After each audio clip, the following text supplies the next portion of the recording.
Satu makhluk yang sukar diamal tapi senang nak sebut. Cuba teka apa dia?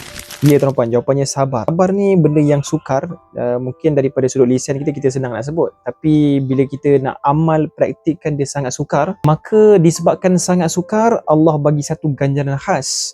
Ganjaran khas yang hanya diperolehi oleh orang yang bersabar. Apa dia tuan-puan? Dalam surah Zumar ayat yang ke-10 disebutkan dalam akhir ayat 10 tu, innama yuwaffas sabiruna ajrahum bighairi hisab.